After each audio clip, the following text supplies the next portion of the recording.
Good afternoon and welcome back to KTN News Desk. Now, President Uhuru Kenyatta's second term appears to be headed for a rocky start after the opposition reiterated that it will neither recognize his Tuesday swearing in nor the legitimacy of the government that he forms thereafter. This comes in the wake of the expected major announcement from NASA. Our political affairs reporter Murimi Mwangi now tells us more on this developing situation.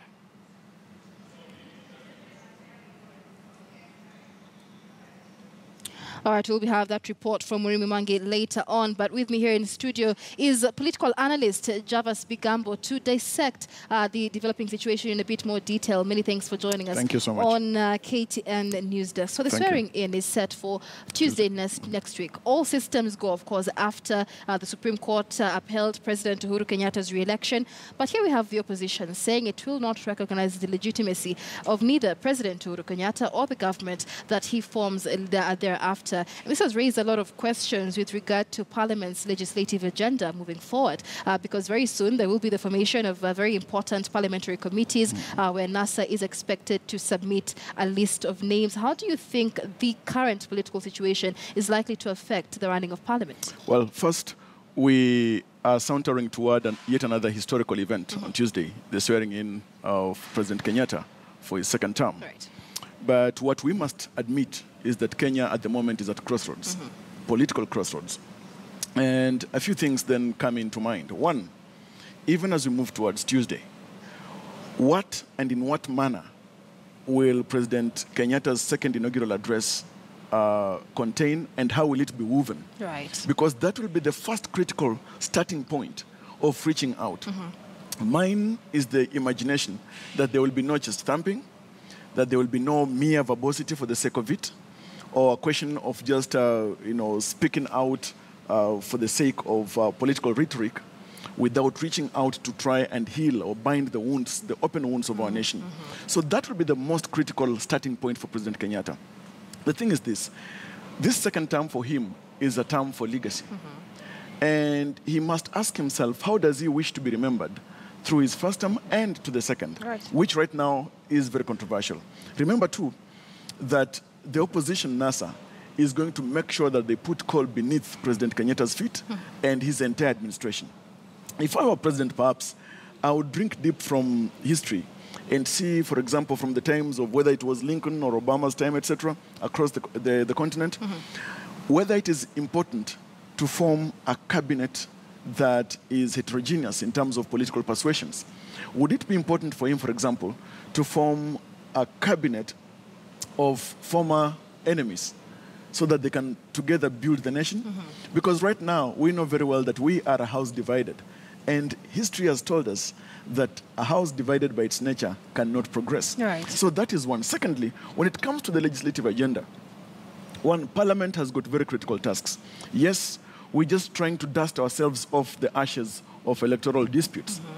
Do we want to handle this 5-year period and move into the possible 2022 election with the same understood, perceived, and appreciated electoral differences? There has also been so much mud slinging at, on the IEBC. And yes, of course, critical questions about the manner in which IEBC has run its election. Yes, they have expended about 70 billion shillings just for these 2 elections. One thing is, to what extent and how critically do we want to look at electoral reform processes in this country so that we make our election processes, one, less expensive, very swift, veritable, and a question of making sure that when we have any election, whether it's a by-election or the next general election, the ground is free and fair to all players. So a question of Parliament making sure that they come up with bills of proposed legislative agenda that will move this country forward in terms of heightening the levels of maturity in our democracy. That means that if it's a question of reforming our electoral process, beyond the reforms that have been done to the laws, what other mechanisms through pieces of legislation, new ones, can Parliament embrace and adopt for purposes of taking this country forward? Right. The other thing is this. Will we want to rethink constitutional commissions that we have? Through all these political malaise that we've had, critical institutions such as the NCIC have sat on their voices and their hands. Question is then, should they continue sucking in taxpayers' money when they did not stand in the gap when it was most crucial. So we want, as a people, as a nation, and even the assembly itself, to make sure that we rethink how we want to move forward governing ourselves as a nation. All right. And before we move any further, let's now listen in to that report by my colleague Murimi Mwangi on the foot that President Uhuru Kenyatta's second term is likely to begin on. As the dance to the end of the Supreme Court storm continues among Jubilee supporters following the Monday verdict upholding President Uhuru Kenyatta's win in the October 26th repeat presidential poll, a fresh storm is gathering in Parliament with opposition legislators planning to frustrate Kenyatta's second term. There are things that we will participate in, there are things we will not participate in. But I want to tell you that the People's Assembly will run parallel to what we call a National Assembly. And very soon, the People's Assembly may overtake the National Assembly. Opposition leader Raila Odinga is expected to make what has been touted as a major statement on Saturday, which National Assembly Minority Leader John Mbadi says will set the pace for the opposition's resistance against Kenyatta's administration, even after his Tuesday swearing in. A resistance which Mbadi says will continue within and outside Parliament. But going forward, there are cases that we may decide to sit in Parliament, but when we are discussing illegalities, like if you bring the cabinet appointed by Uhuru Kenyatta for us to approve, we can't sit. At any given time, Jubilee Party alone has 170 members. Plus our affiliate parties, we have 214 members.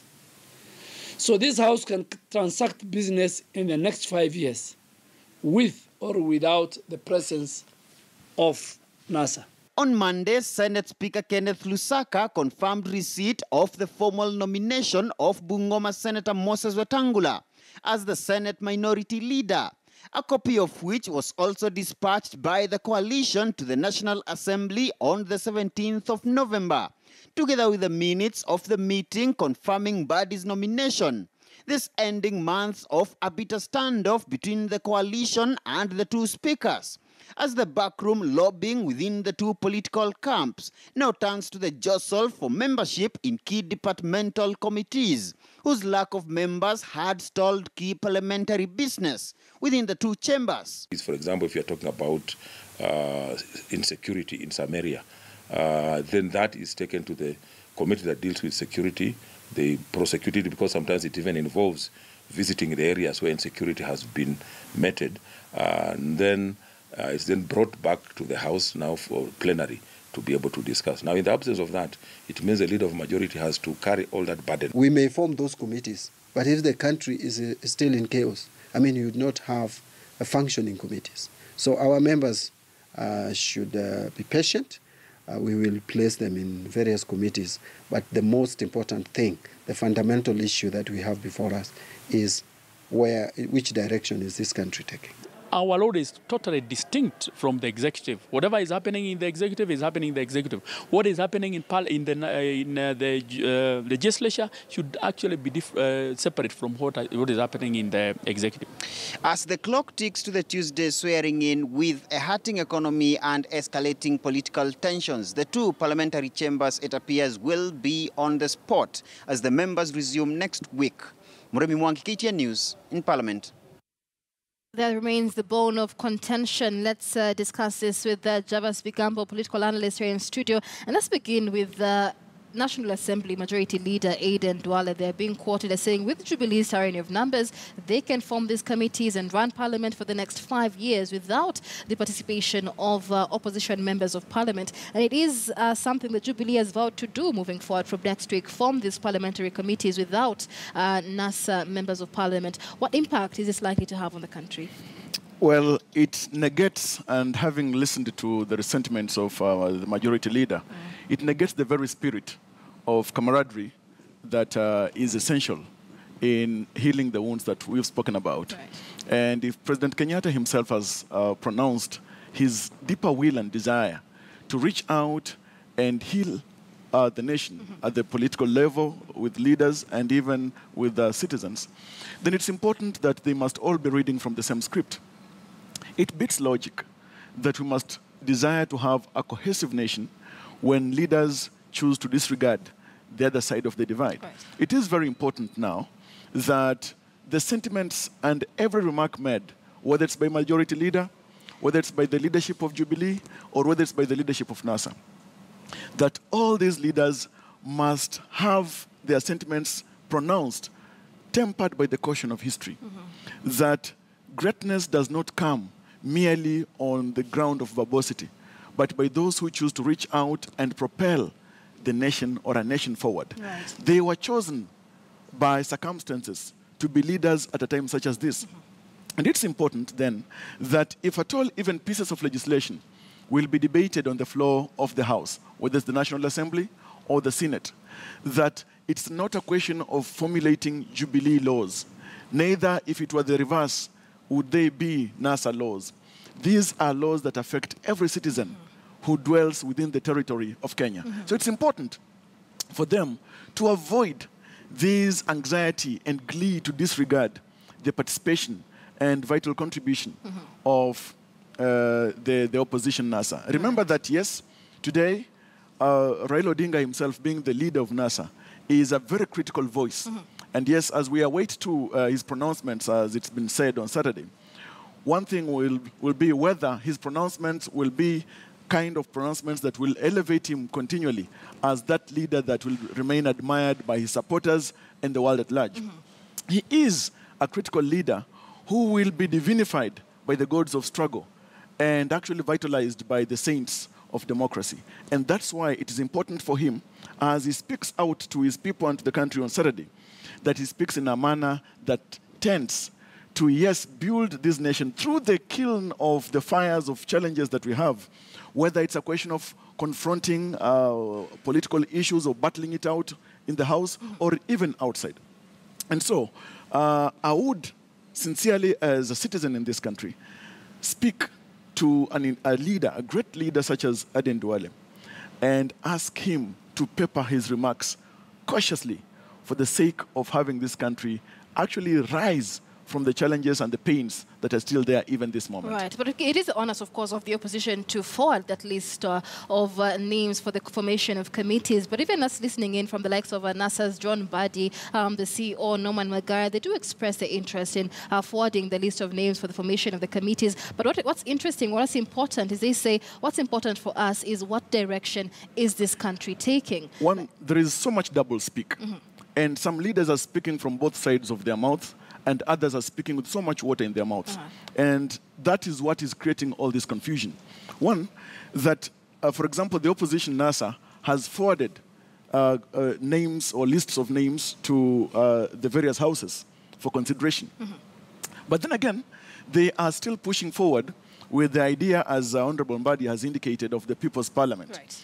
And if we were to tether ourselves to vital history, to the Athenian period of 594 BC, when people's parliaments in Athens were functional, we did not have critical structures or institutions created by a constitution such as ours, where we have parliament. So during that time, it's the people's parliaments in antiquated Athens that would perform the tasks that parliament or legislature performs today. And people close to the neighborhood of 2,000 or 6,000 would always discuss issues and then take a vote on those issues. So it would be, of course, moving forward, interesting politically, but contradictory altogether, that we get to have formal structures created by the Constitution, that is the legislature and the other arms of government, and then we get to have people's parliament that will also be taking critical decisions and maybe voting, and that voting could be having a legislative kind of impact or implication to those who will be within the territories of the People's Assembly. And then the question will arise, will the decision of the People's Assembly be overriding the decision of the National Assembly, for example, and the county assemblies? If that will be the case, then will the taxpayers be willing to continue paying their members of county assemblies and national assemblies when they have got their own assemblies doing that which their representatives are supposed to be doing. Those are issues that now we will be finding ourselves wading through as a country. And it's something to question because as we speak, I understand the High Court did give orders restraining, the formation or passing motions to do with the formation of people's assemblies. But the question then would be, because NASA has said that is a defective court order, we will go ahead and form a people's assembly. Are people's assemblies similar to the National Assembly such that a court cannot interfere? Well, so far, the very definition of the People's Assembly as has been construed by NASA remains to a great extent amorphous. Even the tasks that those assemblies will be handling, the extent to which and the kind of restraint too that they will need to be handling has also not come out to the public. Right. And that's how, or the extent to which it is amorphous. However, of course, the High Court in Kitui making that decision itself, looking at it through legal lenses, is a preemptive order that seeks to forestall the choices or the pace of NASA and NASA-affiliated counties to pass such a bill. Because there is the growing anxiety that what will be the extent, merits, and even demerits of these counties affiliated to NASA passing that such bill that will create the People's Assemblies. Yet, right now, one fails to understand what actually will be the role of this. How will the political leaders be participating and what roles will they be playing in these People's Assemblies? And what roles will people or consultative roles that the people will be playing within these People's Assemblies? So the amorphous nature itself is that which is creating so much confusion because it's something that remains misunderstood or not understood at all by even the followers or adherents of NASA or even by those who are on the other side who are trying to look at and try to decipher. And of course, the fate of the People's Assembly is something we are waiting to hear from Raila Odinga in his major announcement this Saturday. But a strong opposition is important for any democracy. And as such, we've had proposals from a section of Jubilee members of Parliament to further empower the opposition within Parliament, either within the National Assembly or within the Senate, especially the likes of the opposition leader, Raila Odinga. It is a proposal that has been made by the likes of Ababu Namwamba, but is this something that is likely to seemingly bridge the gap that we're seeing? It is all right for Honorable Ababu Namwamba to speak and make a proposal as he has because the Constitution bestows upon him such right to speak and make such proposal. However, question arises, do we need to have a choreographed opposition? If he says that, if the proposal is that we need, first of all, who is this that he is referring to? That we need to empower the opposition. We don't need to have a choreographed opposition. Opposition, political opposition by its nature, comes naturally. And the roles that are to be played are natural because an opposition party or coalition is a government in waiting. It's a government seated under the shade of time, waiting for its opportunity through the ballot to see if it can seize the reins of power upon such mandate being conferred to them by the people. So, actually, it is up to the opposition, or up to political leaders themselves, and even the institution of the assembly, the parliament as it is, the National Assembly and the Senate, to see how they want to work around the structures of governance so that if it's a question of having the opposition, having the clout, having the arms and the muscles, then it's up to them to do it. It must not be a question of a charitable proposal from one quarter of the citizenry or one side, or which is government, to be so charitable with their proposal that now we need to empower the opposition so that they can be more significant or a little more significant to do their duty. Because to that extent, one feels that one tries to play master and enslave the other by the kind of proposals being brought forward. Yes, it is inevitable, it is agreeable to all of us that maybe we may want to rethink our governance model and see how the place of inclusivity continues to be very critical in having a politics that is progressive, a politics that is less divisive, and a politics that makes a country better.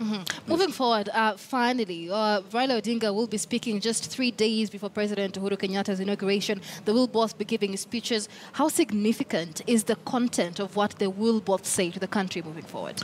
Remember that following the Supreme Court verdict that upheld the re-election of President Uhuru Kenyatta, he is the head of state and government. He is the head of this nation. And his voice is very critical. But remember that even as he takes the reins of power for his second term, I would consider his to be Pyrrhic victory. That though it is victory, but he's achieved this in a very wounded way. Remember all the court battles. Remember the position that close to only 38% of citizens turned out to vote, some having chosen to stay away for various reasons.